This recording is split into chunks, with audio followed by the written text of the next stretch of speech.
It's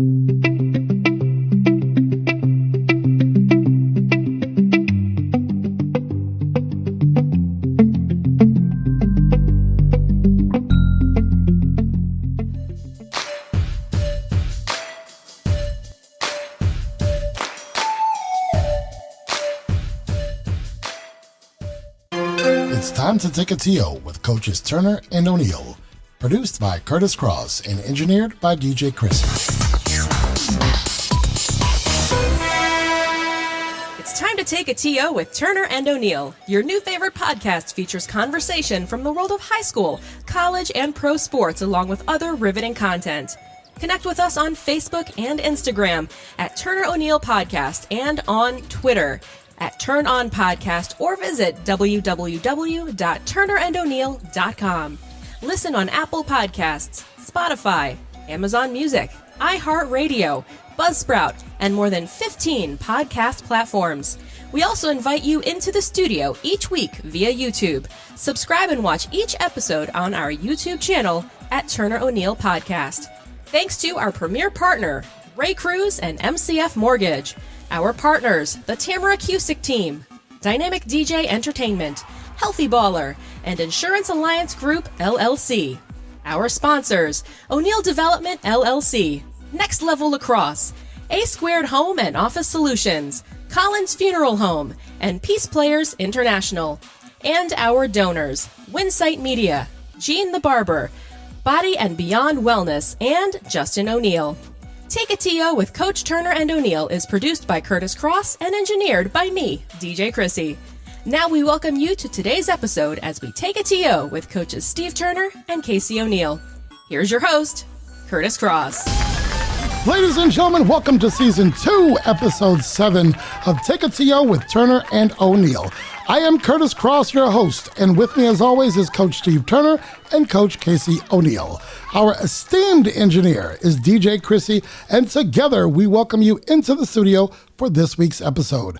Our premier partner for Season 2 is Ray Cruz and MCF Mortgage. Ray is a friend of the program, and he is the only mortgage lender we endorse right here at the Take a TO with Turner and O'Neill team. Ray Cruz is mortgage intelligently. We'd like to thank our partners, the Tamara Cusick Team, Dynamic DJ Entertainment, Healthy Baller, and the Insurance Alliance Group, LLC. Wait a minute. Ladies and gentlemen. It's a new sound. The pick is in. Have the O'Neills made a pick? With the first pick in the 2021 Puppy Dog Draft, the O'Neills... You are on the clock. The O'Neills have, the pick is in. Talk to us. The O'Neills would like to select from the female group of Narnia German Shepherds. In the name, they go by their collars, the color of their collars. Okay. Neon Green Girl with the first pick. All right. You know, yeah. So here's the thing. The Neon Girl, I've seen her play before, and she's a big-time recruit. She was the number one consensus pick overall. She can go to the rack. She can dish the ball. She can hit the three when she needs to, and she is a menace on defense. Her wingspan is 7'1", and I'm telling you, she's going to be a bona fide shot blocker. You know, that's her capsule. That is, and we broke down a lot of film, and it wasn't until the final clip that was sent in where she just showed that kind of awareness and the smarts. Combine? Yeah, just the combine, you know. The speed was there, but we were waiting for kind of the mental aspect. You know, the quarterbacks go through that mental test, and she saw her progressions? She passed with flying colors. Neon Green Girl. Neon Green Girl's coming home. Let's go. Now, She's got the hat. She's got the O'Neill hat. You know, I represent Green Girl, so you better give her a good contract. we're gonna do our best. Our people are working on that right now, front office. Well, congratulations. The O'Neill family has made their pick. Wednesday. So when this episode airs on Thursday, we'll have had that first sleepless night with That is awesome. And we got a name. Am I allowed to share the name? Of course. Oh, wait, hold up. Krissy, give me some sound over there. Is the name in as well? Hold on, let's. Oh, there it is. And we have a name. What's the name, fella? Many thanks to our youngest Claire. As we were at a sandwich shop, she started saying, Sammy, sandwiches. And we all kind of looked because nobody could agree on a name. And we're like, Sammy, sandwiches. I like Sammy. Cole likes Sammy. Chloe likes Sammy. Erica. Everyone. Sammy. Little Sammy O'Neill, baby. Sammy O'Neill's coming to the house. And we were thinking, maybe like a middle name could have a little Shaq, because it could be Sammy Shaq O'Neal. Like the ball. You know what I mean? All right. So there we go. Good pedigree. Good pedigree. We are excited. Thank you, Kurtis. Thank you, Krissy. Right. The pick is in. The pick is in. We had to. When you told me what you were doing, we had to get some like awesome. draft day music or something. I will journal this or take some pictures coming home Wednesday and share with the team. I hope you do. Awesome. This week, Harry Alford joins the podcast. Harry is a local product playing lacrosse at St Albans and the University of Maryland, and is now the co-founder of Humble Ventures. We welcome him to this week's podcast, but first, Coach Turner, how are we doing this week on Mental Health Monday? Doing great. Great Valentine's Day weekend with the family. Actually ate outside last night. Okay. With the wife, and had a good time. Can you share the location? Founding Farmers. Okay. Right down the street. Even little heaters next to you there. The heaters, in a tent somewhere? Heaters, no tent. Oh. We were with the heater, just down the street from Gonzaga. Okay. All right now. Romantic? Always romantic when I'm with a little candlelight with, there with, at the table with my better half. Chocolates. You don't even have to have all that. It's just the fact that we're together. What was the meal of choice? Steve is a huge, outside of Christmas and a lot of them. I could tell Valentine's Day means a lot to you. You were, I wouldn't say joning on Kurtis and I for sending texts yesterday, but you're like, would you all just get to Valentine's Day? It was just put your phones down. It's ladies. time to be with your to be with your loved ones. Okay. All right. What was the meal? What'd you have? I had a little. I forget what they called it, but it was it's basically like a almost like a seafood stew. Okay. Mussels, clams, shrimp. Did you guys feed each other, like do the arm Nah, thing? we didn't do all the arm thing. Like a little chilly. Like the pasta, like Lady the Tramp. We had a lot of tea, hot tea. Right. Keep them warm out there. And then we came home and we watched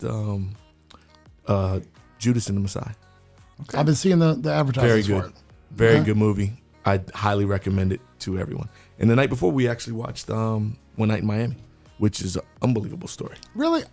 I was falling asleep on it when I watched it late one night. Regina King. Yes. Yes. Who hosted Saturday Night Live? I didn't see it yet, but I know she did. Yeah. I've seen parts of it. She's awesome. The story, I like the way it was interwoven with Ali and Jackie Wilson. To see some background stuff that you never know. Right. It was pretty cool. Coach O'Neill, besides Green Girl, how was your weekend, sir? Weekend was great. A lot of time with the girls, getting ready for this puppy, kind of getting the house ready and getting some items. Picked up the leash and Chloe and I made the little tag, right? A little tag at the PetSmart. But what was really great this week when my energy got really excited is like you've gotten to get back on the court. I've gotten on the field a couple times last week with my guys, and just to see those faces and to see them all excited, just to get up and down there safely doing it was it was awesome. Yeah, it was really awesome. Talked to one of your guys in the hallway, and he was just pumped. Probably Finn Scanlon. Finn Scanlon, that's my guy. Yeah, they were out there. He was pumped. He was like, "Man, coach, it just feels good to be out there with my boys." Yeah. It was good. Yeah, it was happy cool. for those guys. Ready to rock. And speaking of Mental Health Monday, I think our guest today, and Harry, is speaking of mental, one of the smartest guys I've met, and he's going to be a great guest. All right. DJ Krissy, how was the weekend, young lady? Oh, the weekend was good. Of course, we had a bit more snow, a little bit of ice, not as much fun. Right. Ice, did a little cooking, Okay. Had to deal with canceling some insurance for my old car. That was fun. Spent some time on the phone dealing with that. Right. So that was the weekend. It was the weekend, All good right. times. Cool. Well, I like you, last week, I did go to Founding Farmers with one of my former players from my 05-06 undefeated team. Mm-hmm. A couple weeks ago, it was National Women and Girls in Sports Day, and I put something on Facebook about it.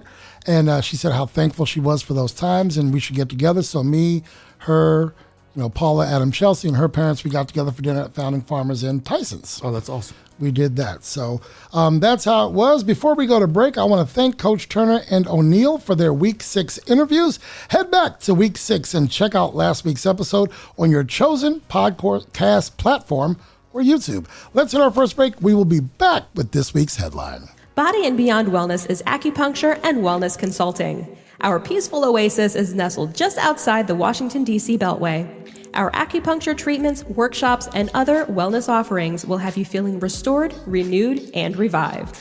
A limited appointment schedule is now available, but you must call in advance to schedule. Call 301-758-7980 or visit www.thebodyandbeyond.com for more info.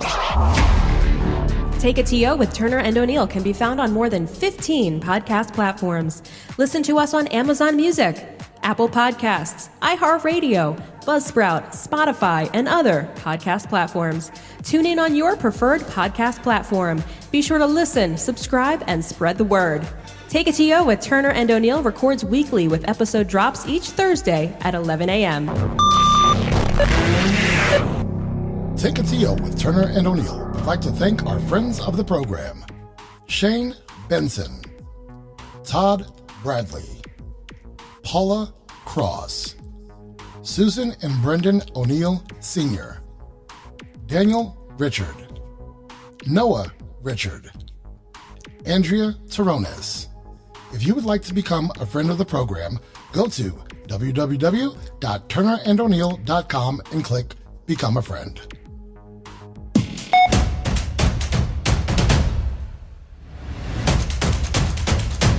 One Headline is brought to you by The Tamara Cusick Team. Ready, set, sold. Real estate is more than just houses. It's about people too. The Tamara Cusick Team offers an all-inclusive approach, making the home buying and selling process efficient, financially smart, and stress-free for you. From home prep-up to complimentary staging, expert counsel to an experienced and qualified team of professionals, let's chat houses.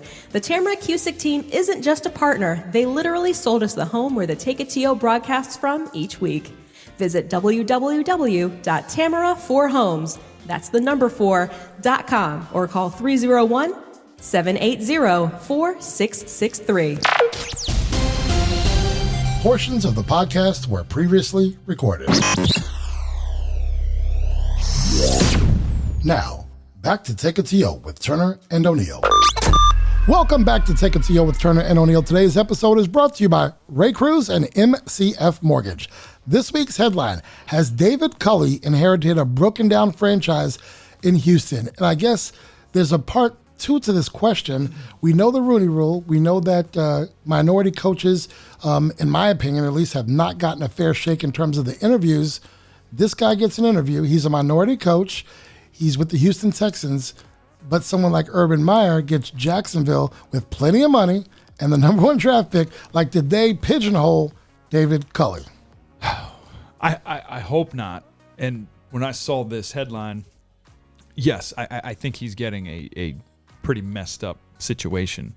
I will say these coaches are paid a good bit of money to figure out these situations. And I look at it look, the AFC South, there's something about that conference to me for years that I just not that impressed with. Right. Whether it's Jacksonville, Indy, who else? Tennessee. And Houston. I mean, look, they had the pieces. They had things going on. Something internally is going on for somebody like Deshaun Watson and then J.J. Watt to be like, we're out.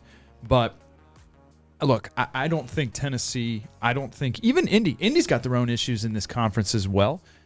With Phillip Rivers stepping back. I don't know who the answer at that quarterback position is there. And then Jacksonville's still a few years away. Mm-hmm. And how fun would it be to see this coach come in with Urban Meyer and all the things that are happening at Jacksonville, and they just go to town, man. That'd be great. Turn this thing around.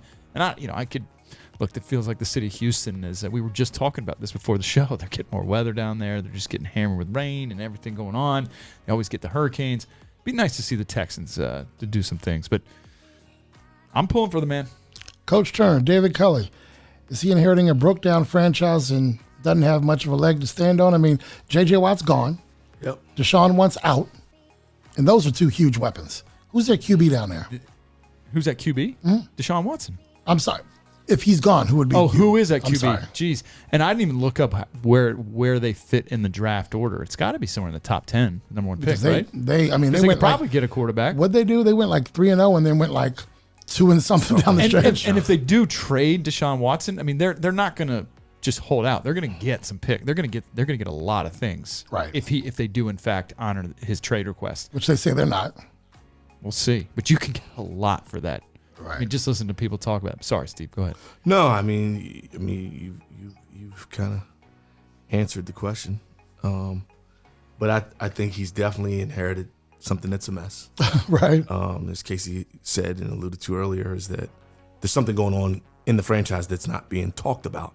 For two guys like that, one to one out, the other one just to bail out and say, all right, cool, let me go.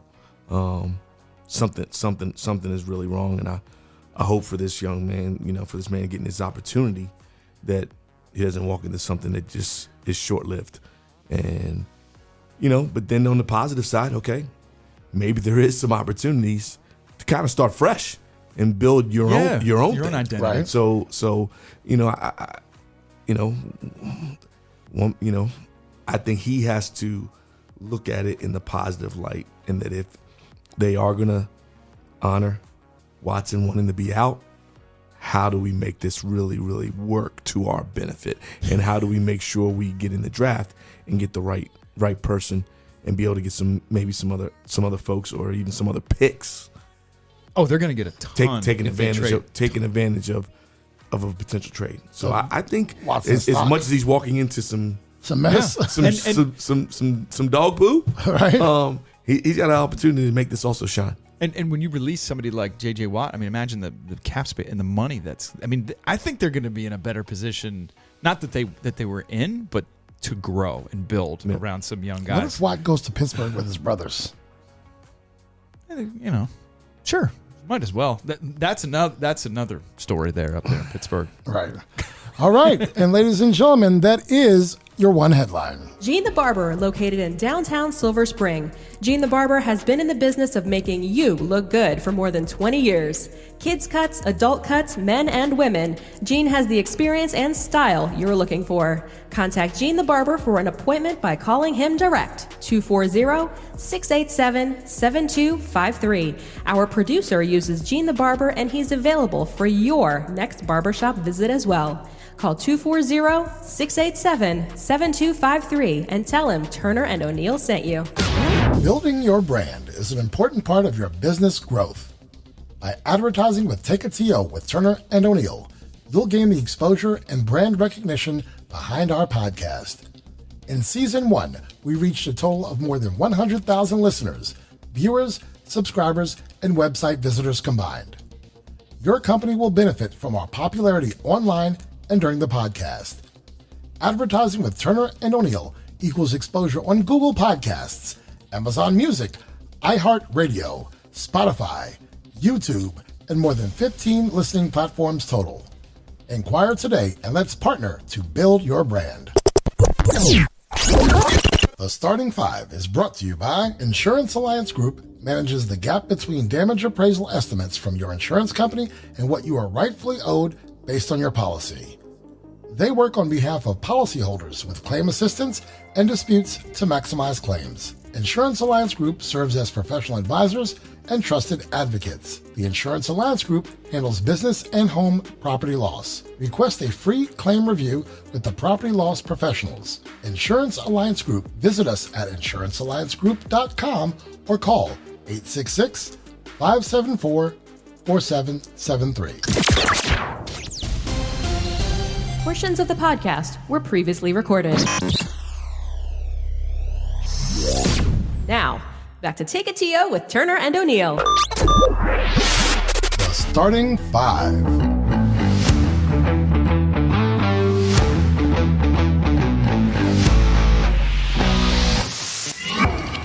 This is why we have DJ Krissy. She knows what buttons to hit and when to hit them. Welcome back to Take a TO with Turner and O'Neill. I'm your host, Kurtis Cross, and I'm with Coach Steve Turner, Coach Casey O'Neill, and of course, the aforementioned engineer, DJ Krissy.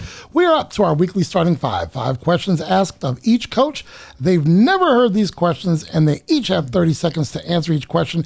If they go over their 30 seconds, DJ Krissy, what will happen? Gentlemen, let's do it. This is the Hollywood edition of the Starting Five. So I'm going to start with you, Hollywood. All of this has to do with stuff in Hollywood, shall we say.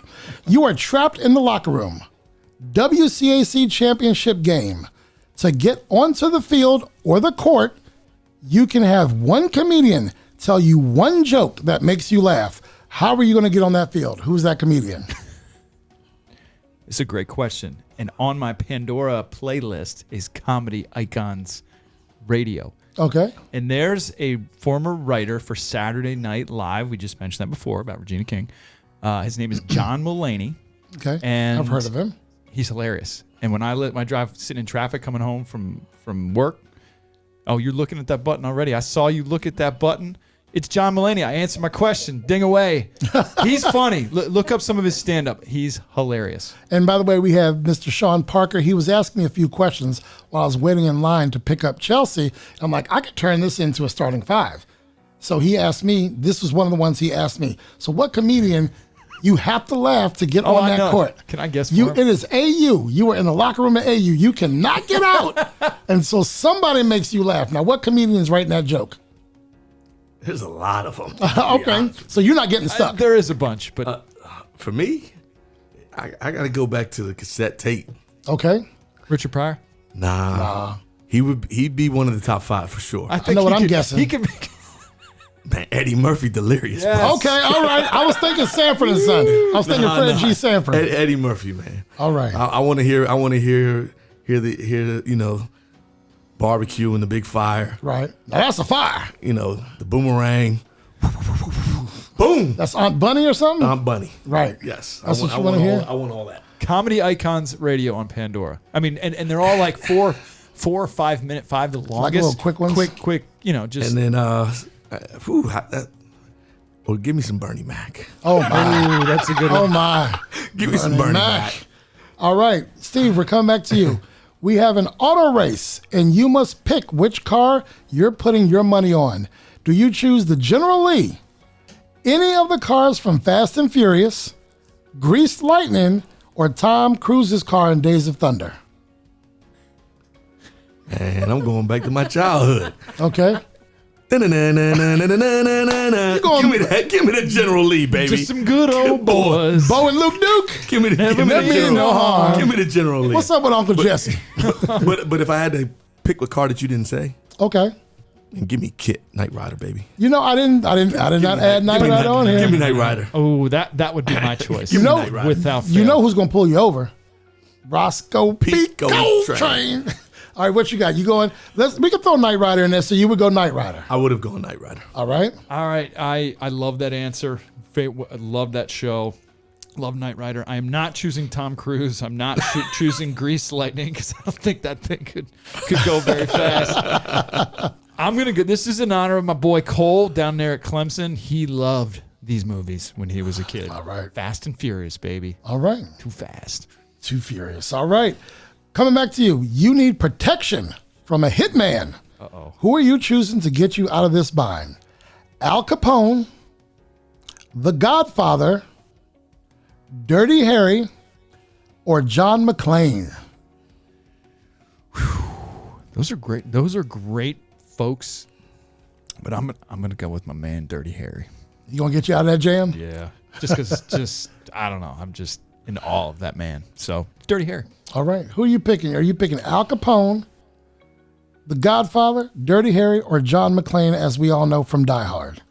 I'm with Casey on this one. I'm going Dirty Harry. I'm going Dirty Do you Harry. feel lucky, punk? I'm going with Dirty Harry.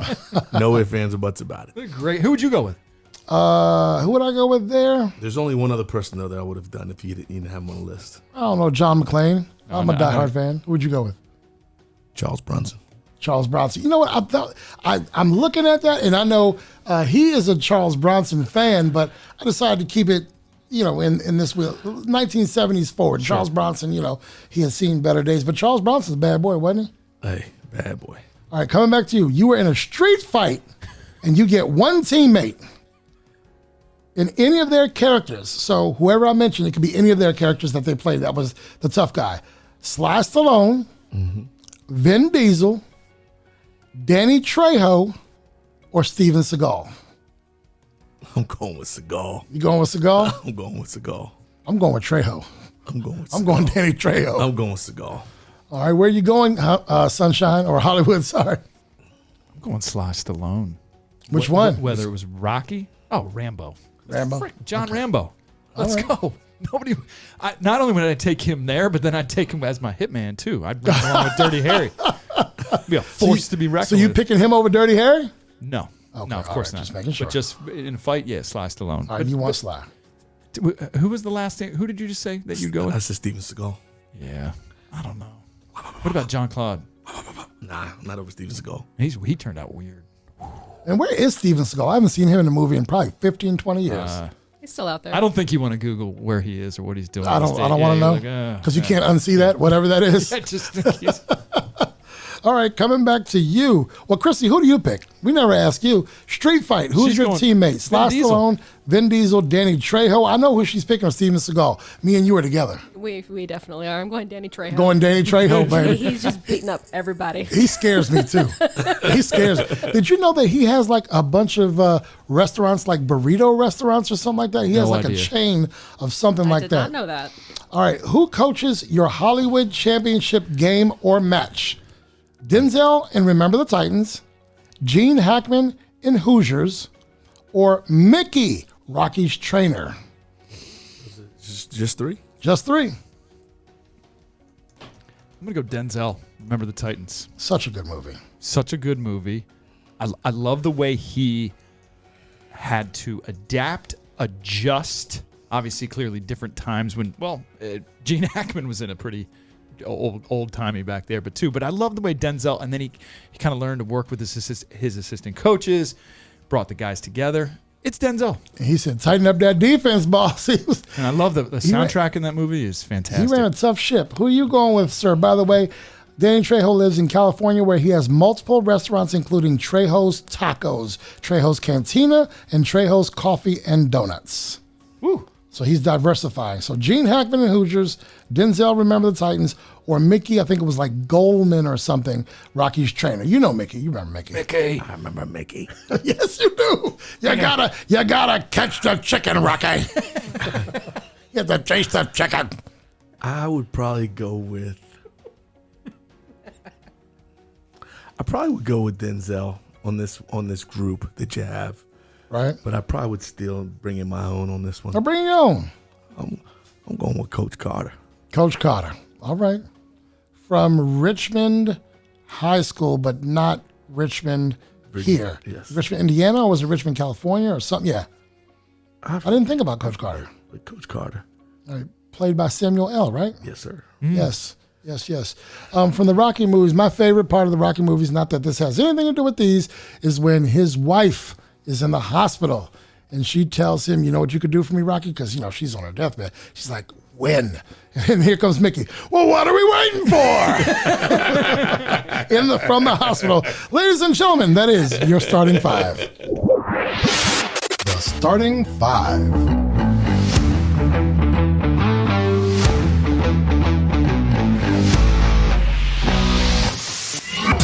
A-Squared Home and Office Solutions is the go-to source for home or office network and audiovisual solutions. We can help with smart home integration, wireless networking, media rooms, security systems, and more. We will link technology to your style seamlessly. Visit homeandofficesolutions.com for more info. Take a TO with Turner and O'Neill would like to thank our partners, sponsors, and donors. Our premier partner, Ray Cruz and MCF Mortgage. Our partners, the Tamara Cusick Team, Dynamic DJ Entertainment, Healthy Baller, Insurance Alliance Group, LLC. Our sponsors, O'Neill Development, LLC, Next Level Lacrosse, A-Squared Home and Office Solutions, Collins Funeral Home, Peace Players International. Our donors, Winsight Media, Gene the Barber, Body and Beyond Wellness. Since 1939, the Collins family has served families of Montgomery County and Greater Washington with dignified professional service in their time of need. We continue the same family tradition today at our funeral home located just off the Beltway in Silver Spring, Maryland. Our family of experienced funeral directors stand ready to assist you around the clock, 365 days a year. Whether you wish to pre-plan or you have experienced a loss, please contact us to discuss how we can assist you at your time of need. Call 301-593-9500 or visit collinsfuneralhome.com. Winsight Media. Winsight delivers connections and intelligence to four of the fastest growing verticals: convenience retailing, grocery businesses, restaurants, and non-commercial food service through broad and cutting-edge platforms. No company is better positioned to meet the food industry's needs than Winsight. Connect with us at www.winsightmedia.com. This segment of Take It To You with Turner and O'Neill is sponsored by Ray P. Cruz, Mortgages Intelligently. Portions of the podcast were previously recorded. Now, back to Take It To You with Turner and O'Neill. Ladies and gentlemen, today's guest is a former standout lacrosse player locally at St Albans and as a University of Maryland Terrapin. Harry Alford is the co-founder of Humble Ventures and holds degrees from the University of Maryland, Georgetown University, and Babson College. Here to take a TO with us today, please welcome Harry Alford. Harry, thanks for joining us today. How's it going, fella? It's going great. It's going great. It's a pleasure to be on with you all today. Thank you for having me. Coaches, let's offer a TO welcome to Mr. Alford. Harry, how are you? Coach O'Neill here. Really appreciate you joining us. I would never say this to your twin brother Tommy, but we're getting one of the better half today on our on this interview. I'm just teasing. I am just teasing. Honestly, though, thank you for doing this, and it's I'm excited to chop it up with you, bud. Harry, yeah, happy to be here. Happy to be here. And as a twin, they say, there's a good one and a bad one. I'm not sure which one you're getting today. Harry, Steve, I'm laughing at that because I'm an older brother of twins. I got a twin younger brother and sister who are twins, so there definitely is a good one and a bad one. I live it. I've lived it, and I live it, and I know that. But sometimes they flip. That's the other part. Sometimes the good one becomes the bad one. The bad one becomes the good one. So you know all about it. So one, just appreciate you for taking the time today out of your busy schedule and joining us, and we're excited to have you on the show today. Yes, absolutely. Likewise. Thank you for having me. Harry, we've spent some time over the past few weeks of season 2 bringing lacrosse to the forefront of this podcast. As a growing sport today, what differences do you see in the sport versus your years of involvement, which I imagine back to the St. Albans days began some 20 years ago? How have you seen it evolve in your time of playing and watching the sport on many different levels? Absolutely. When I was a kid playing lacrosse, you had to really go out of your way to try to find where a game was being played, or what league was happening, or what camp you could go to for that summer. I think today there's more parity in the sport than ever. There is more opportunity to pick up a stick, join a team, join a league, or attend a camp. And so I think the opportunity is just more open and available than ever before. Harry, it's Casey here. I want to ask you a question about how you use the sport in life today. All right, growing up playing the sport and then going on to Maryland after your time at St. Albans. And I want you to talk about how you kind of used it in your regular everyday work, and then also in sort of relationships and building on those relationships through that sport. Absolutely. I think I gained so much from the sport. We showed up to St. Albans our first day in fourth grade, and literally everyone had 2 sticks in their hand. We had no idea what these were. We thought they were tennis rackets. We had grew up in Indiana prior to moving to D.C. in fourth grade, and we as soon as we picked up the stick, we just couldn't put it down. And in picking up the stick, there was motivation that came from the learning, and we were able to develop and progress right away. So we were able to experience some success, and it motivated us to continue learning and building our strengths and in lacrosse, but also in our network too. To this day, our best friends are from those kids that showed us how to play lacrosse in fourth grade. And so that told me a lot. You get connecting the dots looking backwards. Lacrosse, not only helped me steer me academically to the school of my choice that I wanted to go to, but it's also helped open up my horizons and my business opportunities because of the network that I was able to build since fourth grade.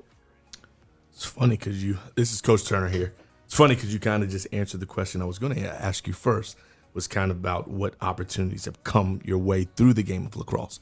You kind of answered that. So I'm going to ask you something a little different. And I want to talk about what are some of what is your greatest obstacle that you've had to overcome in life, whether it be in the business room or on the field? Yeah. And just to go back real quick, like one of the first things people say to me when they want to reach out to talk business, they go to my LinkedIn, they see Maryland, they see lacrosse. So it's at the bottom of my resume, but it always goes back to the top of discussion. And so whether that team is doing well this year and who is playing at University of Maryland now or who is representing St Albans High School, they are representing all the alums, all the people that came before that.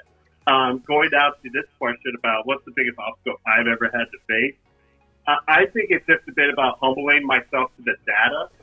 I think at some points in your life, your ego gets the best of you, and it brings you back crashing down to earth. And then what you do with that and how you move forward defines who you are as a person and your character. And so I think humbling myself and going through those types of growth pains and challenges is something maybe that every athlete has to face at one point or another, and especially in business. Oh, thank you. That was a great answer. So, in my first question, you, of course, spoke to how the sport has evolved. So that evolution has taken on another dimension. No longer is this solely a sport where we see suburban white America exclusively playing lacrosse. Coaches Turner and O'Neill have often referenced the similarities that lacrosse shares with other sports. Do you think this may be a contributing factor as to why we see that crossover effects with athletes from other sports, being able to mirror the skill set they have there to bring it over to lacrosse? So lacrosse has always been, to me and my brother, the most inclusive sport that we ever played. The door was always open, and we met people from all walks of life. And it's literally taken us across the world. We were able to play in Australia. We were able to make friends with people from all different economic classes, races, cultures, and religions.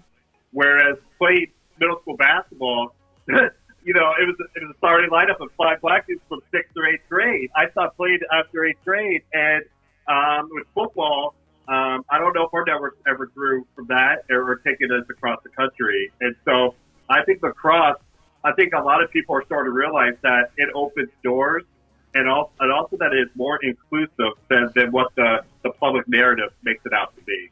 I love that answer. Thank you for, you're a lacrosse guy. You know that. You've experienced that, so thanks for sharing that experience. So, Harry, Casey again here, and you and Tommy were very gracious in doing a presentation over the summer with my team on sort of a race today in some of the social issues that were going on that we saw all over our country.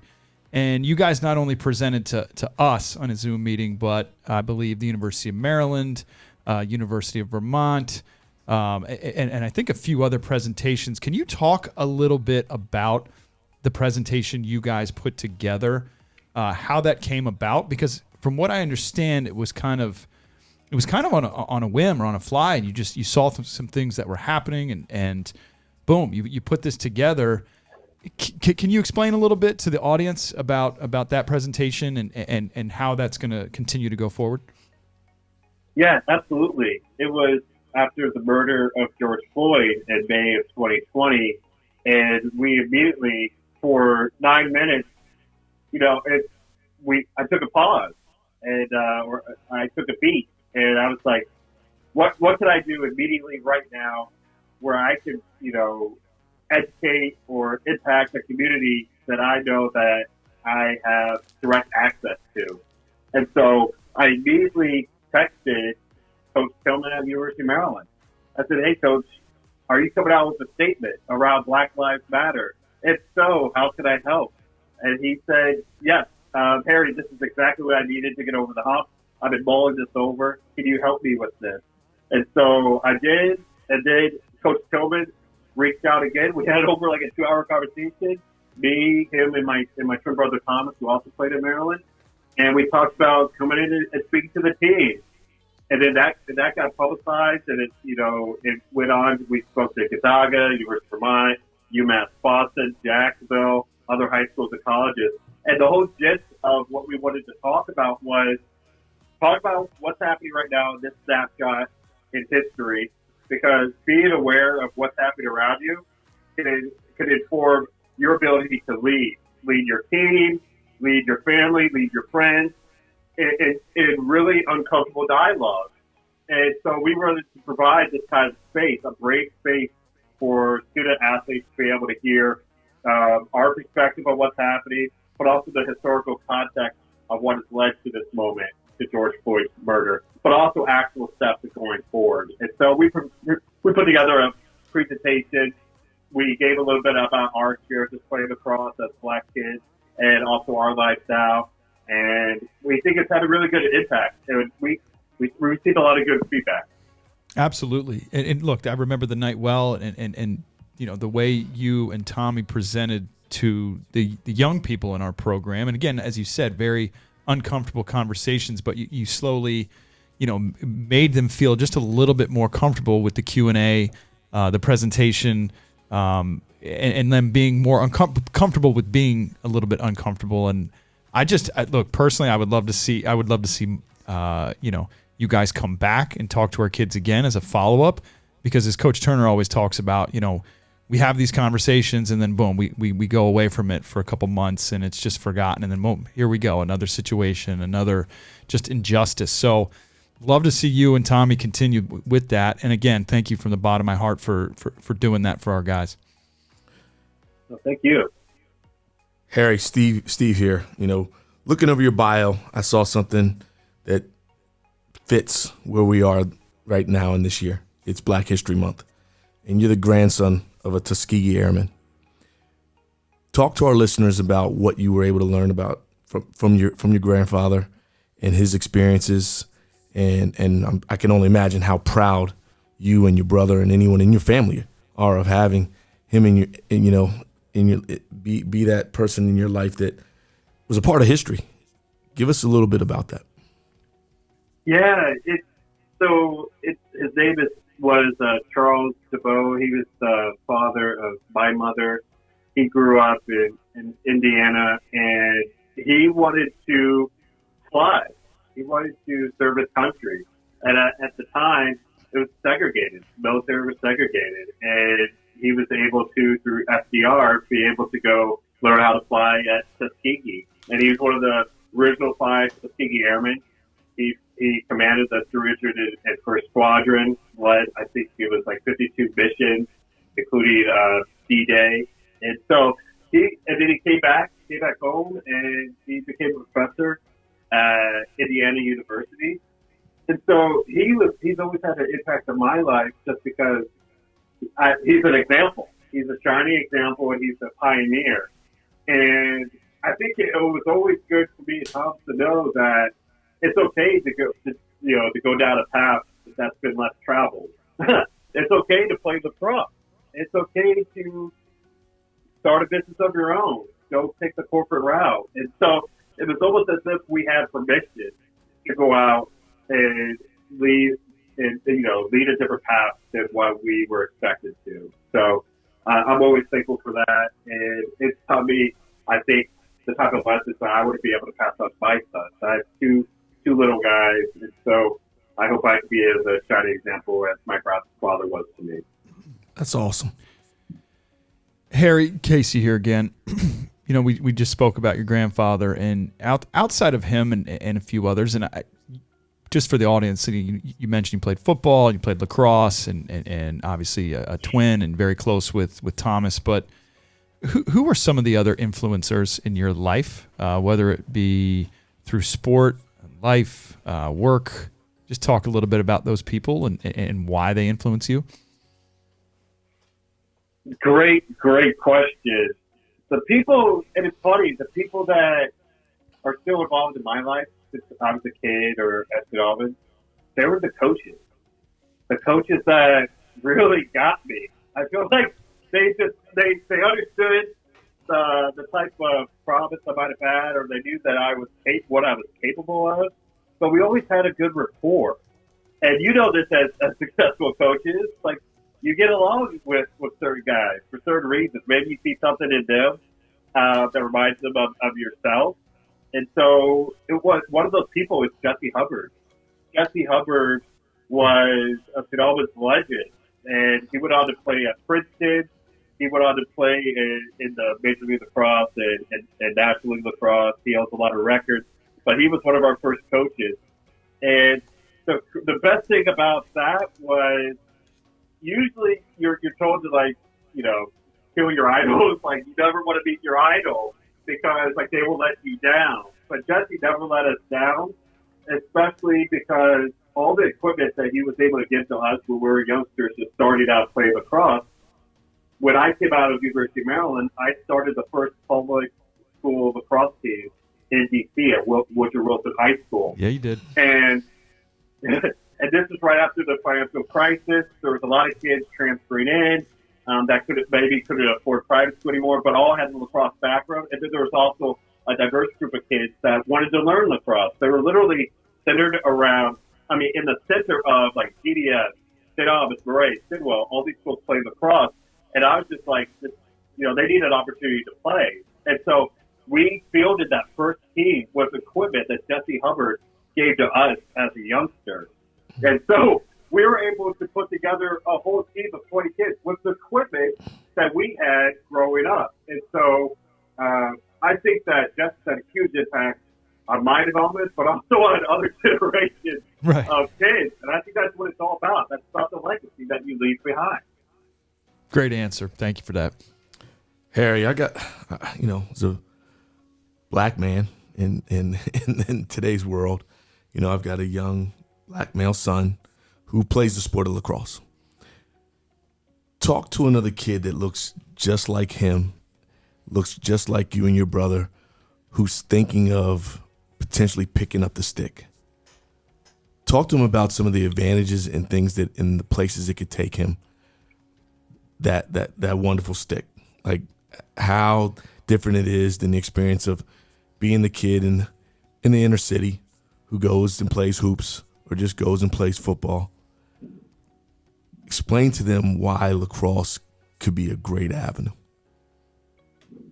Lacrosse is your unfair advantage, something that cannot be copied or bought. When you go into the next 4 years of high school or college or in your career, lacrosse is always going to be something that is going to be on your resume. It's something that no one can be able to take away from you. A black man playing lacrosse.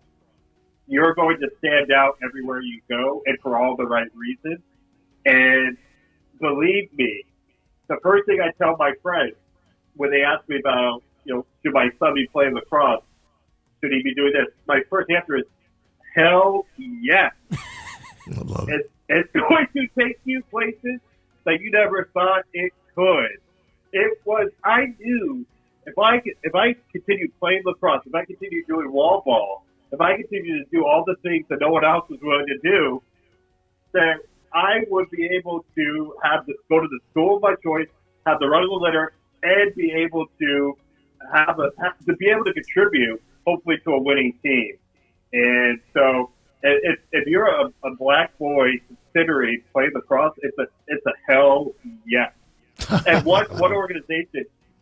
Casey knows this organization pretty well. Harlem Lacrosse. Yep. They are doing phenomenal work in the inner city of New York City. They also have branches in cities across the country in LA, Baltimore, Philly. And their main goal is to help kids matriculate into the best school possible. And the one tool that they use is lacrosse.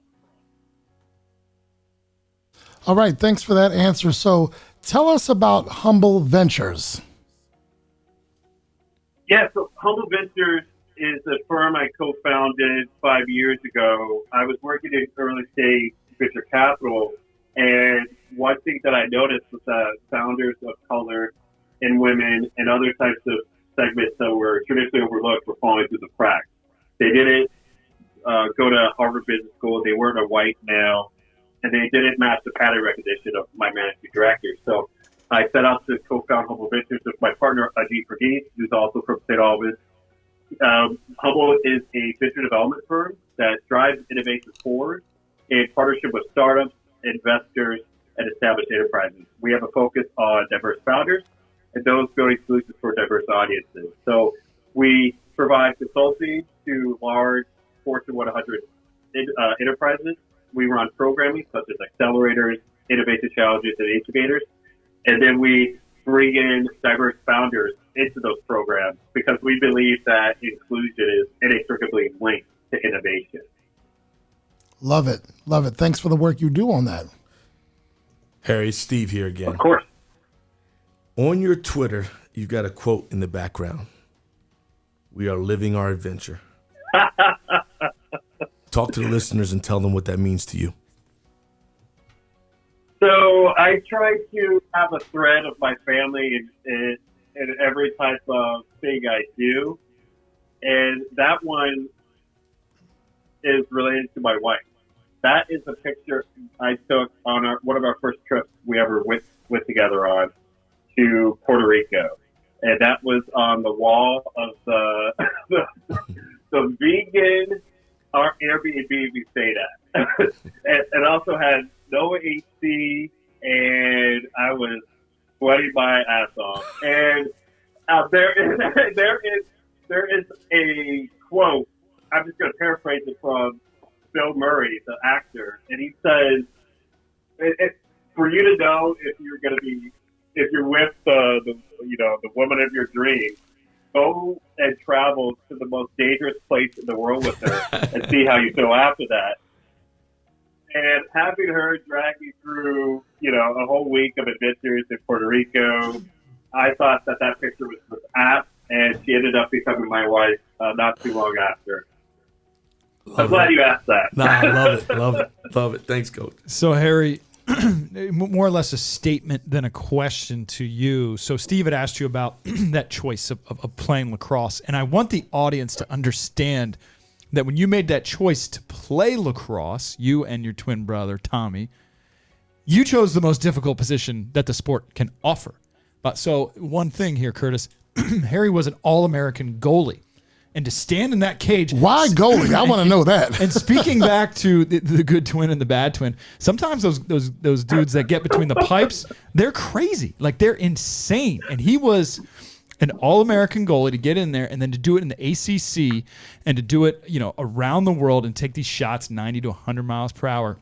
So you chose that position, which at the time is very rare, where you see a black goalie. I think of Bill Day. I'm sure Bill Day was somebody you looked up to, who played at the University of North Carolina.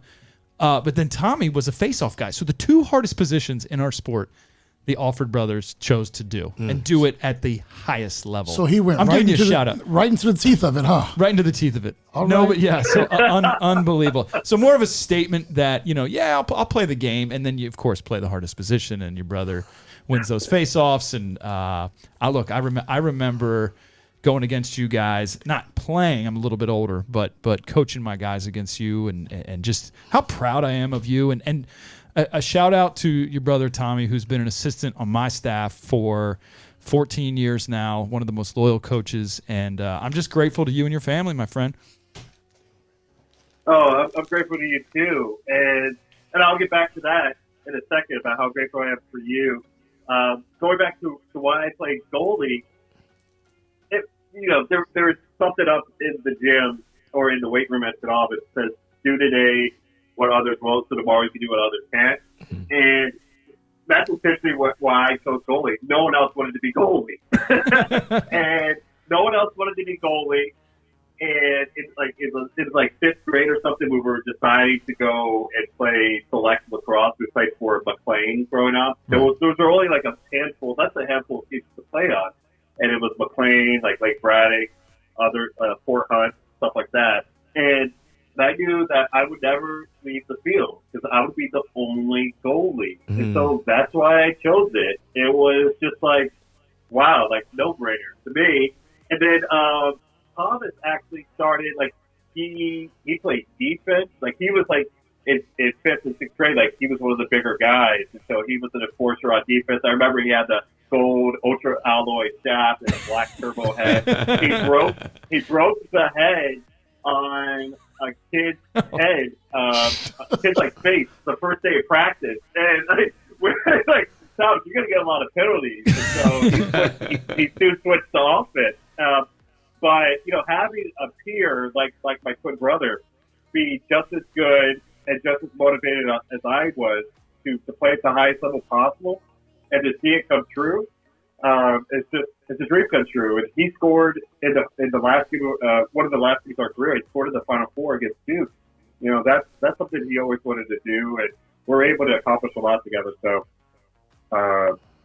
love Tommy, but also with Gonzaga, he's been coaching you guys over 10 years now, something like that. Yeah, so, close to 13 or 14. Yep.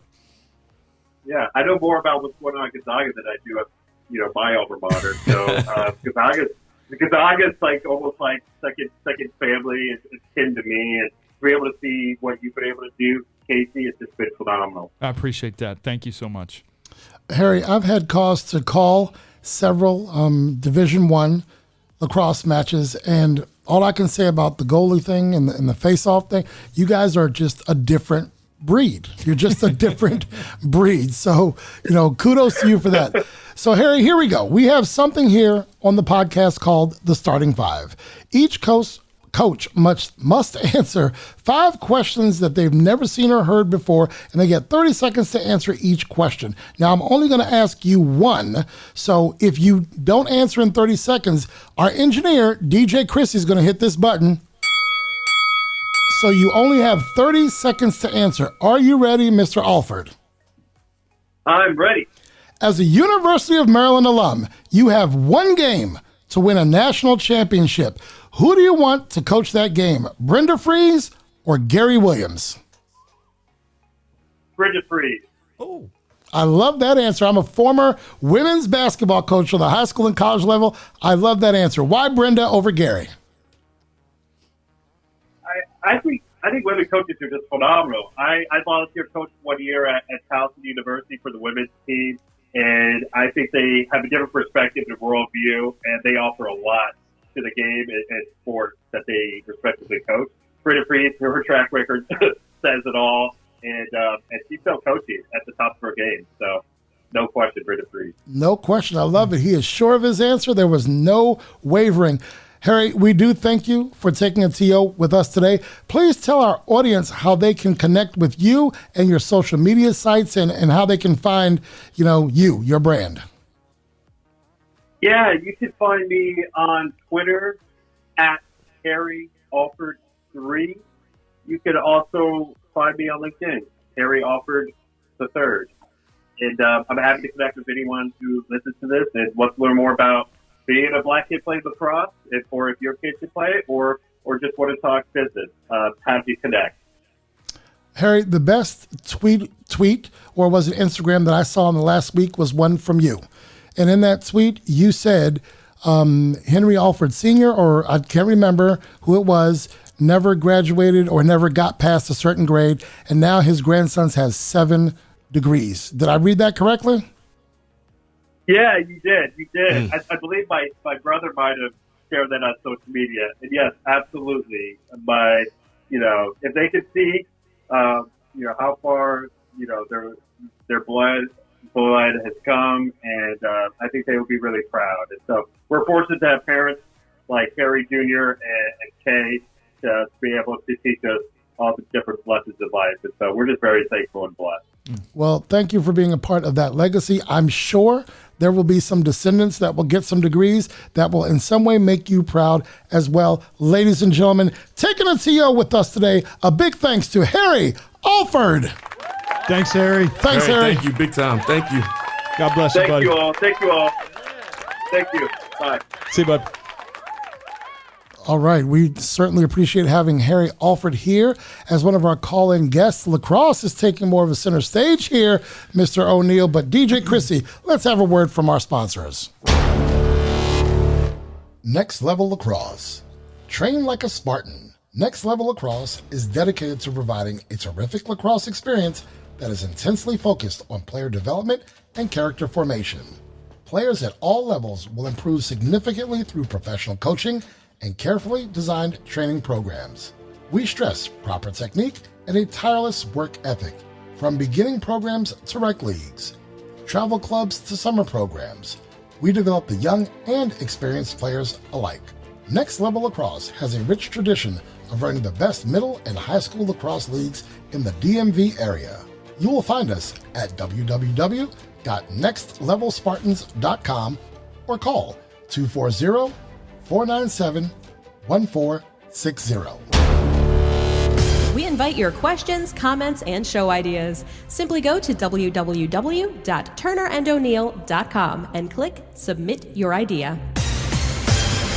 Connect with us socially on Instagram and Facebook at Turner O'Neill Podcast, on Twitter at Turn1 Podcast, on YouTube, just search Turner and O'Neill, then subscribe. And of course, you can visit our website at www.turnerandoneil.com. O'Neill Development is a custom builder in Maryland, Virginia, Washington, D.C., and the Eastern Shore. Recognized nationally as a premier builder, O'Neill Development has received awards for historic restoration and urban infill work. Committed to best practices in green building, O'Neill Development also provides support in budgeting, architect selection, and design development during the critical stages of planning.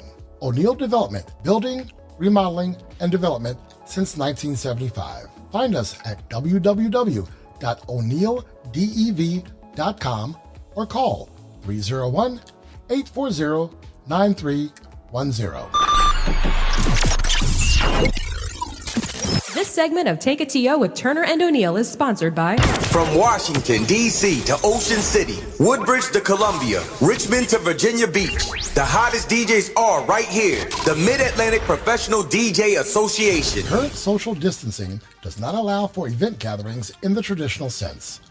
When it's time to plan your bar bat mitzvah, office party, sweet 16, or any event, we've got your party solution.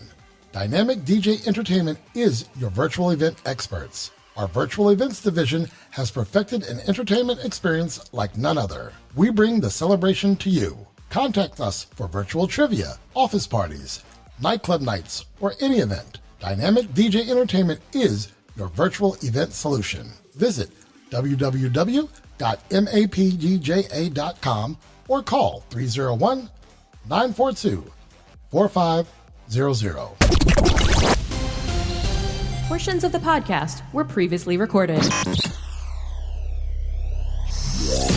Now, back to Take It To Yo with Turner and O'Neill. We are back with Take It To Yo with Turner and O'Neill. Thanks for listening and watching as we enjoy meeting you here each week. Gentlemen, Mr. Harry Alford, fascinating young man who has witnessed an evolution in the sport of lacrosse. So here are my two takeaways. Contrary to public perception, even though we've seen faces that look a whole lot alike over the years, lacrosse has opened more doors for him than any other sport that he's played.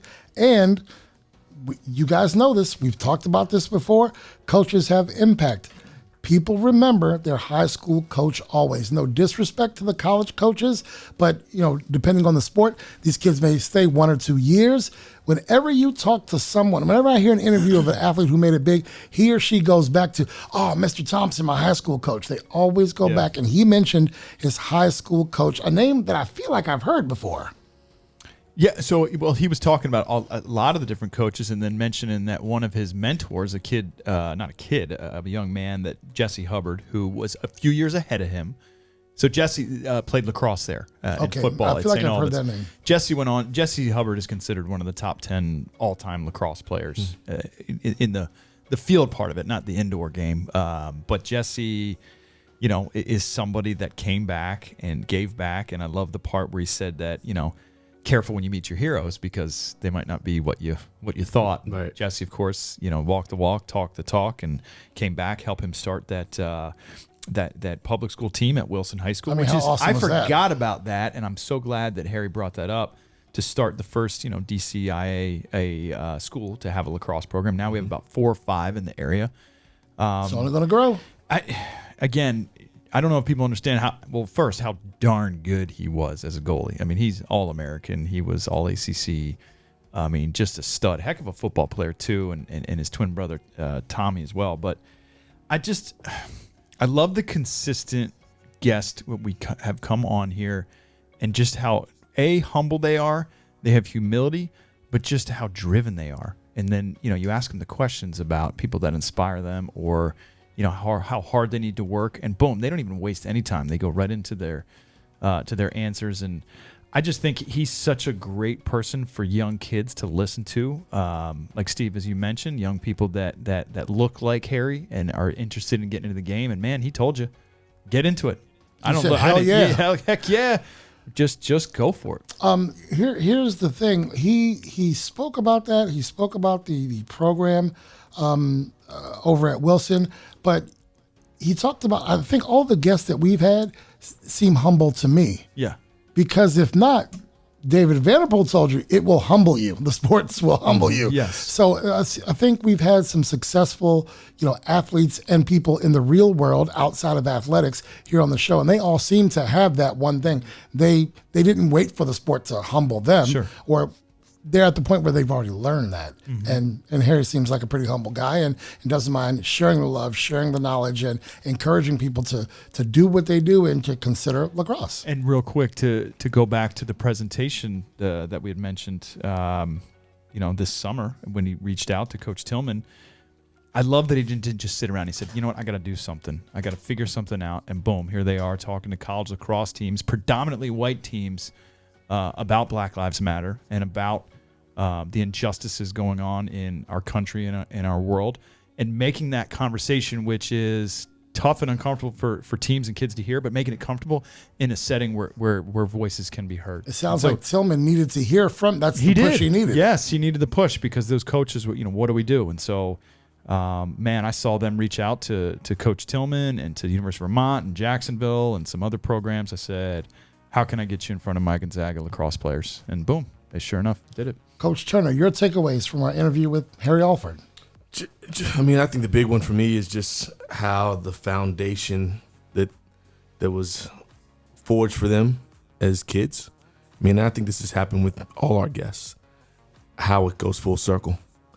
And then they're able to come back and use it to start something new to help the next set of generation of kids. And you see in Harry and his brother Tommy, them being able to be in this tough situation with the social injustice immediately, like boom, picked it up. Like we gotta do something to help others, and for them to be able to do that is unbelievable. And I would say the second thing for me is just understanding that like it doesn't always have to be the norm to get you to where you want to go. Like a lot of times in life, people pick up, I think the round ball in some ways, or the pigskin in some ways, and thinking that that's the ticket. And there's so many other things out here in this world. There's a lot of kids who want to play the round ball, right? Yes, that could be your ticket. And to hear how many doors that the sport of lacrosse have opened up for Harry and his brother and so many others that we know and have had on, some that we've had on the show, it's unbelievable. So my message would be back to those who are listening to this. It could be anything. Like, just go with your heart and go with something that you're passionate about. It doesn't have to be what everybody else is doing. Think outside your box. I say that to the kids all the time about this being a robot, just boom, boom, boom, robotic, and everything that I'm supposed to do, and this is what I'm supposed to play. And I love that you just said that. There's lacrosse, there's hockey, there's football, there's basketball, there's baseball, there's soccer, there's track, the coolest thing that I've always said that I see on I Street for 22 years is the kid who ends up going to college for something that they did not come to the school for. Like crew. Next thing you know, the guy's rowing at Harvard. Yes. But he put in the work. But he used to be a basketball. He killed me on that one, big fella. You had to bring that up, huh? No, but I mean, you just never know. But you just never know. Like, it may not even be sport. It could be getting into theater. It could be getting into music. It could just be starting one of the clubs. I mean, with like the blessing on I Street, every kid in our school could start any club they want, as long as they find someone that can help, moderate it, right? And they do, and it's pretty cool to hear. We see these lists at the beginning of the year when the freshmen are coming in. Hey, if you don't find your varsity sport to play, here are some other things that you can do, and kids get involved. You want kids to be involved in activity because you know what happens with idle minds. Hell, I got to get on a cruise ship to get to Australia. This man played lacrosse and got to Australia, playing lacrosse. I think what you said makes a lot of sense. I'll never forget Paul and I were at, I don't know if it was an ISL game or a WCAC game, and we saw a black kid in the band playing the bassoon. And that might be his path for all I know. But it doesn't have to be football. It doesn't have to be basketball. I mean, the WCAC is big on football and basketball. Yeah. And then you got some baseball. But why is it not lacrosse? Why for field hockey, soccer, whatever it is? Sure. Right? Volleyball. It's just the relationships that end up being forged through all these opportunities and activities. I know some folks that I've become really good friends with. Happened because my son picked up a lacrosse stick. Right. Mm. And was that over the summer? Was it a lacrosse camp where you had those conversations you were talking about? You or was that a basketball camp? Young man from Illinois. Oh, right? that was in the summer with all the social injustice. But in what sport was it? But that was through it was basketball camp. Oh, that was basketball. It was basketball camp. But there have been some relationships he's gotten. He's gotten some unbelievable relationships through the sport of lacrosse and being at different camps and just some of his current friends today. If I haven't told you, I'm so happy to see that young man grow up. I mean, I remember him being as big as Adam and dribbling that basketball. And next thing I know, I'm at Healthy Ball, and this kid is 6'7". Is that where he is? 6'7". I'm like, and I swear to you, I said, Steve got some kids on that team he didn't tell me about. Little did I know it was Jared I was looking at. So it's nice to see that young man grow. I wish I would have seen Cole grow up. But I'm going to see him from this point forward. There you go. We're coming right back with our weekly sports wrap-up. DJ Krissy. Let's do it. At Peace Players, we use the power of sport to unite, educate, and inspire young people to create a more peaceful world. We offer sport programming, peace education, and leadership development to those living in communities in conflict. We challenge the hate that is driven by the fear of our differences. We bridge divides between people through the game of basketball, and we develop young leaders who help to change perceptions. Find out more at www.peaceplayers.org. If you're looking to increase sales and gain exposure, advertising opportunities are available. Contact our producer, Kurtis Cross, today. Email turneroneillpodcast@gmail.com to get started. Let's get social. Find us on Instagram, Facebook, or Twitter. Connect with us on Instagram and Facebook at Turner O'Neill Podcast, on Twitter at Turn On Podcast, and on YouTube, search Turner and O'Neill and click subscribe. This segment of Take a TO with Turner and O'Neill is sponsored by Healthy Baller is dedicated to developing athletes at any level through customized programs created by their world-class trainers. Healthy Baller creates an unparalleled training experience centered around the athlete and coach relationship. Between their physical therapy team and strength and conditioning staff, they create an all-encompassing process to help injured athletes return to the field. For the young athlete, Healthy Baller is an excellent training and confidence builder. Paula and I personally know this as our children attend Healthy Baller twice each week. With Blair and Molly training our 12 and 10-year-olds, we can personally vouch for their expert training and dedication to each athlete. Call 844-622-5537 or visit healthyballer.com and tell them Kurtis and Paula sent you. portions of the podcast were previously recorded. Now, back to Take a TO with Turner and O'Neill. Welcome back to Take a TO with Turner and O'Neill. This week's episode is brought to you by Ray Cruz and MCF Mortgage. Now our weekly sports wrap-up. We are more than 1/3 through the NBA season, and the NBA has yet to release the second half schedule. Any surprises just yet through 1/3 of the games being played? Now, we do have a recent update. AD will be out until after the All-Star break. He's got some tenderness around that Achilles, and I just had this thought.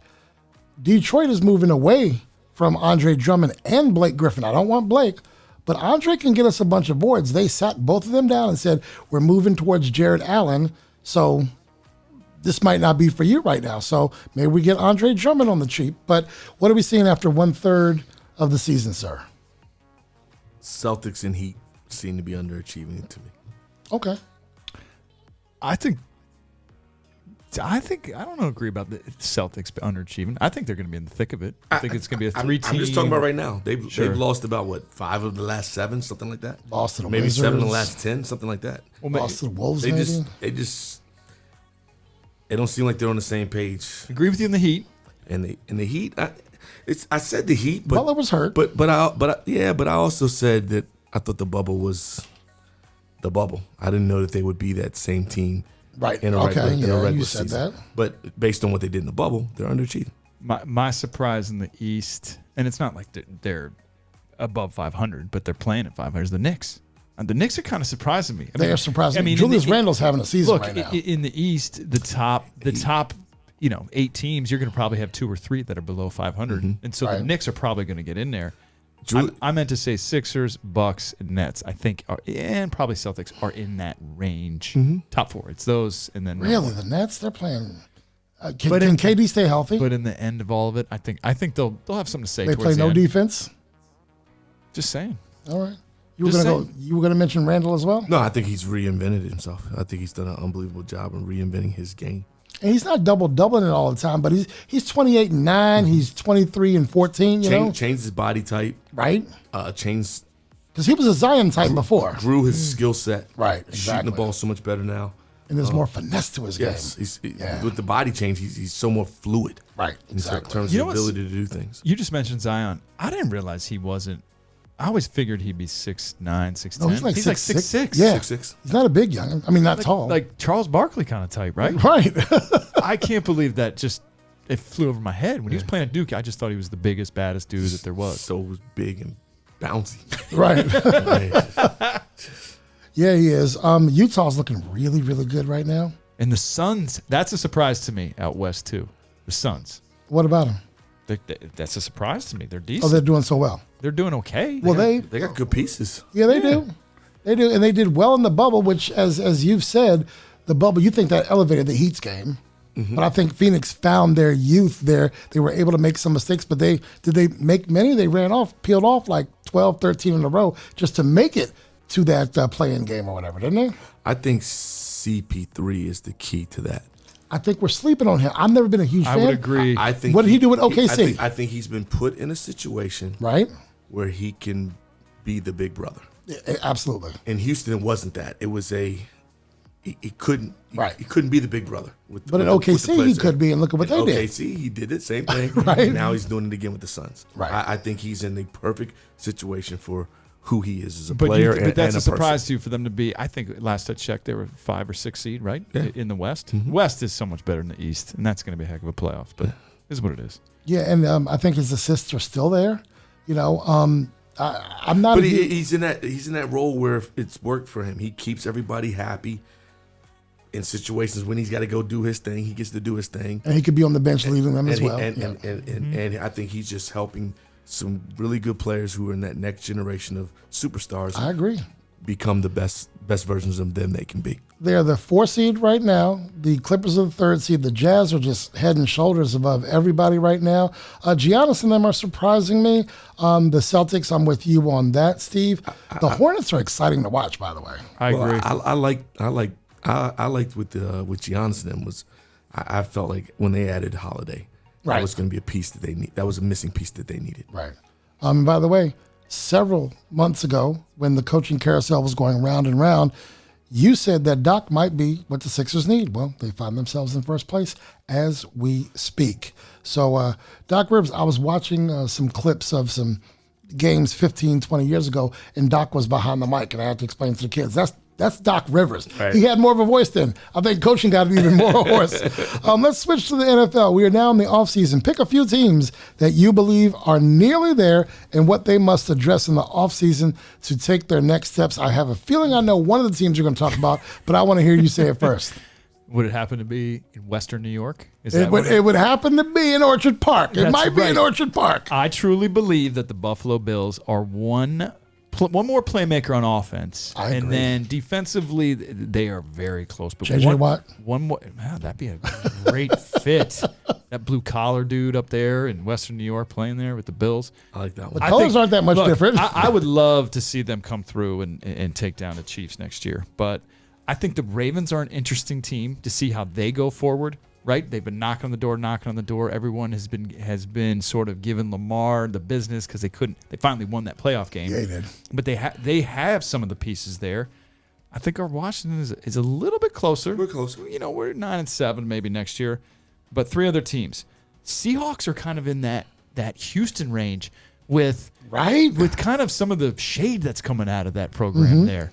And they're just not happy with the way the direction is going. I also think the Saints are in that kind of similar situation. One of mine. Right? What are they going to do? And then last one is, how are the Rams going to be? So, look. I said a few teams. You pick like 7 teams. 6. It's 6. Go ahead, Coach. The NFL, Go ahead, Coach. You said something about the ding. You said something about the Chiefs. You'd like to see someone take down the Chiefs. Has anyone found the Chiefs since the Super Bowl? Oh, they got it handed to them. Coach Turner. They weren't on a boat throwing that trophy. Oh man, are those dudes sober yet? Right? I mean, they were out of control. You saw Tom Terrific walking afterwards, right? He was walking, being held up. Right, exactly. That was I think it was Blaine Gabbert, the backup quarterback, was holding him up. Oh man. Heineke got a new contract, by the way. In terms of the few teams, for me, it was Saints were one. How they're going to address the quarterback position? Okay. Because they got the pieces. Right. But can someone come in there and really be the leader that everyone rallies around? Because Drew Brees has been there. You know how quickly it can change. That one position can change everything. Yep. If you don't have a leader in that Hello, spot Tampa. that people buy into. Yep. Hello, Tampa. Miami. I mean, we talked about them a lot in this past season. Ooh, that's a good one. I just want to see them be more consistent. The consistency and the maturation of our boy Tua. And then my last one. What do the Browns look like with OBJ back? A healthy OBJ for the entire season, right? But we also know that could also go right a couple ways. If he's not getting enough touches. So, like, you took him away, and it was a buy-in with everybody. Right. If he's not getting in touches, does he become a cancer? Or does he become that guy that accepts a role that now he makes them even better? Or does it upset the chemistry, him being in a system where they made the playoffs without him? His boy is there, but I don't care. There's still some hidden competition between the two of them. Okay. In the receiver spots. I think they want the best for the other one, but I think they also both want to be king. So maybe that iron sharpens iron? I hope that's the way it goes. Okay. But I worry they can also go the other way. For Odell. Yeah. Do you think, and he never really had that person in New York. No. It was just him, right? Sterling Shepard, a couple of Wasn't receivers. it the dude that did the dancing in the end zone? Oh, Victor Cruz. Wasn't it him? Yeah, but I think Odell was still. He was number one. Yeah. Clearly. Odell was so young. It was spread out enough that didn't become, to me, that didn't look like it was like there was any friction there. But it's going to be an interesting offseason with some of the quarterbacks moving around and people going here and there, and the draft. The draft's coming up here in a couple months, folks. Football's offseason could be very interesting. Oh, my. Odell, he's technically reaching, he's 28. He's only 28. So he's got some good productive years left, right? Baby. Steve, let's turn over to you. Right. Admittedly, I do not watch much college basketball. What I do know is that Michigan had a couple of weeks off and they came out hot. They won their most recent game. Who's hot? Who's not? And what are you expecting as we move towards March Madness? Hold on, but let me get my sentence in because this is his baby. This is all him. Because I'm gonna let him. I have two teams, the two undefeateds, the Zags and Baylor, right? Just taking it to teams. And then the Big Ten. I think the Big Ten is the best conference in college basketball. That's all I got. Let's listen to the maestro. Oh, I got strum one. His I believe that Brenda tune. became the winningest coach in University of Maryland history over the weekend. I believe that happened. Yeah, right. She's awesome. Just passed though. Was it Weller? Chris Weller? Yes. So you've heard from 2/3 of us, but the meat of this conversation is coming from here. The key is COVID. Okay. Key is COVID. Talking to some guys today. Just in the Atlantic 10. They're potentially moving some games around that were supposed to happen this week. Like Wednesday, GW is supposed to play St. Joe's. From my understanding is that game could get changed because they want some other matchups to happen as they start preparing towards the tournament. You've got teams like Baylor, who's obviously one of the best two teams. They've been shut down for a little bit. Yep. I had 12 games scheduled. I've only done 2 so far. Right. Wow. I got an email yesterday that's not for public consumption. So you look at the 1 through 4 seeds. in the mock bracket. Your 1 line is Gonzaga, Baylor, Michigan, Ohio State. On the 2 line, Illinois, Nova, Bama, Houston. On the 3 line, UVA, West Virginia, Tennessee, Oklahoma.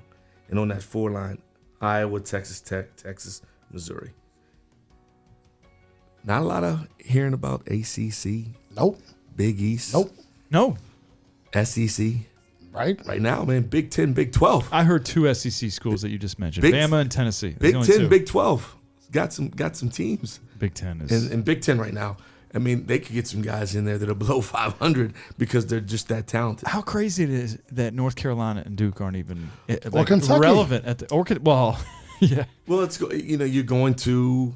we've gone to this world with the blue bloods of the one and dones, bringing those guys in who come in and they're going to get drafted right away.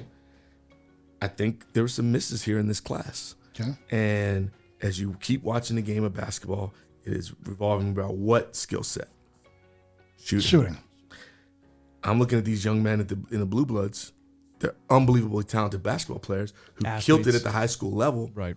but they can't shoot the ball. Right. And it's been a struggle for the Kentuckys, the Carolinas, and the Dukes this year. And you see that's an area of their team that they don't get it done. But when I start talking about March Madness, some names to think about. Sleepers. I still think in the top 10 right now, it's probably going to be one between somebody in that top 10. Okay. I'd love to see Gonzaga get it all, my personal pick. But don't sleep on Florida State.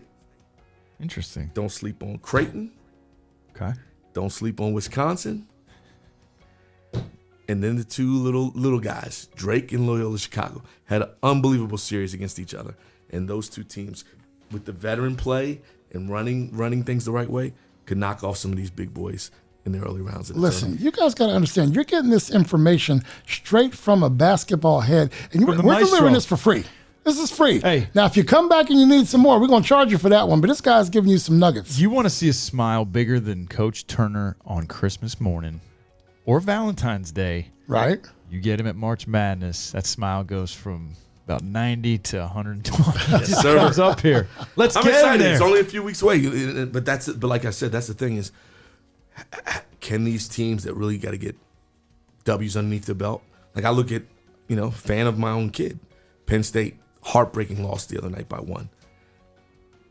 Can they get enough games in, or does something happen where they're not able to win, or have an opportunity to win enough games to get them in that big group of Big Ten teams that are going to make the tournament? They're right there on the cusp, and they need to get a couple key wins. But if somebody goes down and now they're on a pause and loses games, those teams might not make it. One thing you said I found interesting is, of course, I watched the women's game a little bit more, and I've seen shooting over the past 10, 15 years become big, and now you're telling me the same thing on the men's side, and you're absolutely right about that GW game. I've teams TBD or, not to be named, but I'm getting emails I've got 2 weeks ago, I got an email like 12 hours before game time that said we can't play because of an inconclusive test. And, so I'm supposed to get in 3 doubleheaders this week. The thing is, it's not just on the players and the coaches. Right. It's anyone revolving around in the program. In the program. I mean, Michigan, what almost 20 days? Yeah, almost, yeah. They haven't played. Never had a negative test in the basketball program. Right. This is revolved around just something in the athletic department, right? In the athletic department in the institution. So after our production meeting, you had mentioned that about all these games lined up. Boom, you're getting 12 hours in advance, shut out, boom, boom, boom. Right. And when we talked about that, it was such a great presentation that I gave to my guys in a workout. And I said, look, about the safety of the mask and about the safety of washing your hands and the distancing, that we've been blessed to get to this point, right? To get on the field. I mean, hurdles, mountains have been moved. But then I tried to put in their heads what you had explained is that, okay, we get to the season, but we're not being smart about this, and this affects the money people put in for the media guide, the people that are security that are going to open up and try to make a couple dimes, to open the field up and cover a game, the camera guys, and so on, and the snowball effect that goes on and on and on. Yeah. It's not just about you. There's so many people involved with this, so... we've had a bunch. It was a great message to the kids. We got to be smart and do the right things. I was supposed to get a whole. I'm not bitter at all. Sure. But by now I should have been, 15, 16 games in. I've done 2 games this basketball season because every week there's another email. Like there have been weeks where, I've put my backpack in the truck with all my media stuff, my microphones. I am ready to go. Hey, Kurtis, this just in, we're not playing. And that's, it's not just the team, right? The trainers, everyone. Anyway, that is our weekly sports wrap-up. Krissy, let's take it to one more break. Be sure to listen now at Apple Podcasts, Spotify, Buzzsprout, iHeartRadio, Amazon Music, or Google Podcasts.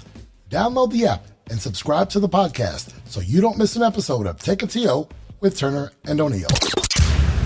Become a friend of the program. Friendship contributions start at just $25. Each contribution helps to fuel Take a TO with Turner and O'Neill. To find out more or make your contribution, go to www.turnerando'neill.com and click Become a Friend. Building your brand is an important part of your business growth. By advertising with Take a TO with Turner and O'Neill, you'll gain the exposure and brand recognition behind our podcast. In Season 1, we reached a total of more than 100,000 listeners, viewers, subscribers, and website visitors combined. Your company will benefit from our popularity online and during the podcast. Advertising with Turner and O'Neill equals exposure on Google Podcasts, Amazon Music, iHeartRadio, Spotify, YouTube, and more than 15 listening platforms total. Inquire today and let's partner to build your brand. The final word is brought to you by Ray Cruz and MCF Mortgage. With a stellar reputation as an outstanding mortgage lender, Ray Cruz serves the lending needs of real estate professionals, builders, and individual home buyers in Maryland, Washington, D.C., Virginia, Texas, California, Florida, Illinois, New Jersey, and Pennsylvania. Ray believes that integrity is the cornerstone of his business, and helping you achieve your home financing goals is his business. Located in the heart of Bethesda, Maryland, contact Ray P. Cruz today to get started. Your home mortgage or refinance options await.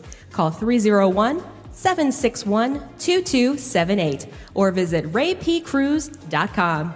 Ray P. Cruz, mortgages intelligently. Portions of the podcast were previously recorded. Now, back to Take a TO with Turner and O'Neill.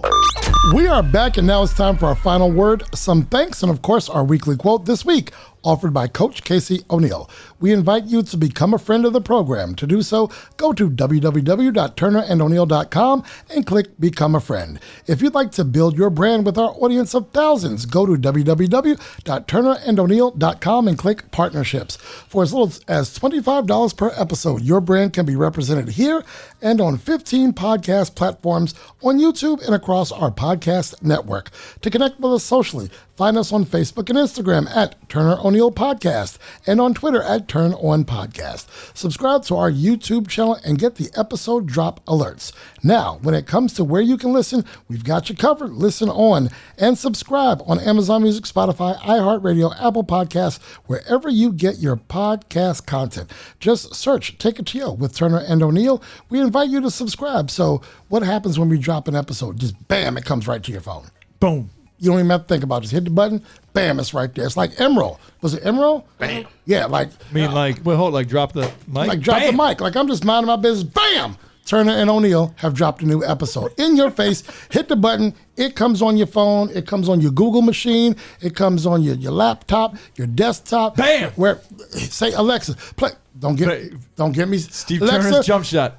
Bam! Oh! Like, Alexa, play them Turner and O'Neill boys, and she'll play it for you. Pretty. Just a It's good so old pretty. boy. It's wet. Just so pretty. Oh my, Never just nothing but meaning no nylon, harm. nothing but nylon. We encourage you to join the conversation as we are a growing community here at Take It to You with Turner and O'Neill. So write to us at turneroneillpodcast@gmail.com. Before we sign off, thanks to our audience for listening to us. We are truly humbled that you choose to take a TO with us each week.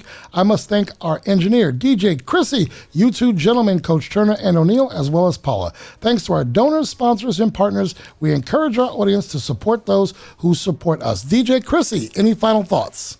Yeah, I really enjoyed our guest today. I thought that was an awesome little tidbit that Coach Turner mentioned about the Tuskegee Airmen. That is just really cool. Right?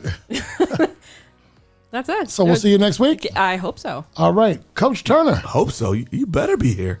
We can't do this without you. Right? Oh, boy. We really can't. It don't happen. You gotta show up. I got to send a shout out to my father-in-law. My father-in-law's in there watching the show happen. What's up, father-in-law? Steve, any final thoughts? Go Browns, go Bills. He said go Browns? Go Browns. He said go Bills and go Browns. Oh, Go Bills and Browns. All right. Yes. I like it. Just I don't know. I don't really have any final thoughts for today. All right. I thought our guest was unbelievable. I'm excited to find out more about his ventures. Right. I think he's a person that could even easily come back and talk about more with us. For sure. I'm just excited to be here, man. It's Monday. All right. Mental Health Monday. Y'all keep me sane. We try. Thank you. Coach O'Neill, final thoughts and your quote of the day before we wrap this baby up.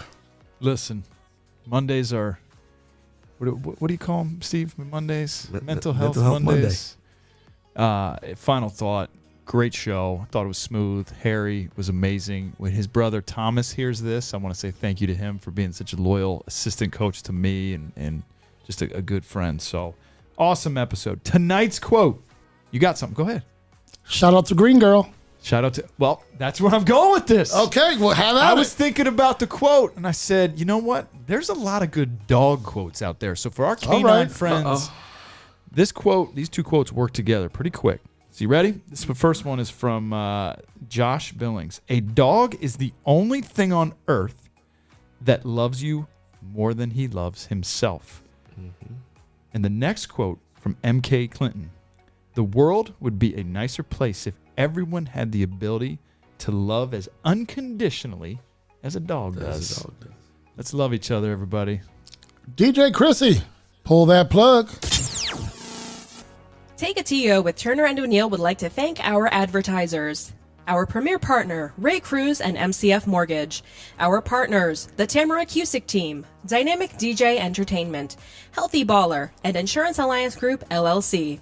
Our sponsors, O'Neill Development, LLC, Next Level Lacrosse, A Squared Home and Office Solutions, Collins Funeral Home, and Peace Players International.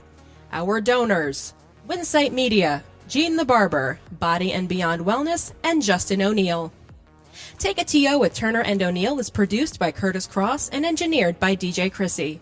All material is the exclusive property of the podcast and may not be copied, rebroadcast, or used in any way without the written consent of the podcast. The views, ideas, and commentary of podcast guests are solely their own and not necessarily endorsed by the podcast. You may submit questions, podcast ideas, and commentary to turneroneillpodcast@gmail.com. No compensation is offered for submitted material. Should we choose to use your idea, comment, or question, you agree to your likeness, social media identity, and/or information being used on the podcast.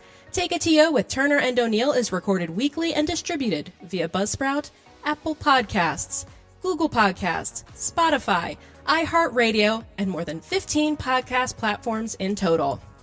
You can also view Take a TO with Turner and O'Neill weekly on YouTube. Subscribe to our YouTube channel for the latest episode drops. Some portions of the podcast may be pre-recorded. Join us socially on Facebook and Instagram at Turner O'Neill Podcast, on Twitter at Turn On Podcast, and on YouTube. Search Turner and O'Neill and subscribe. Our website is www.turnerando'neill.com. Advertising opportunities are available.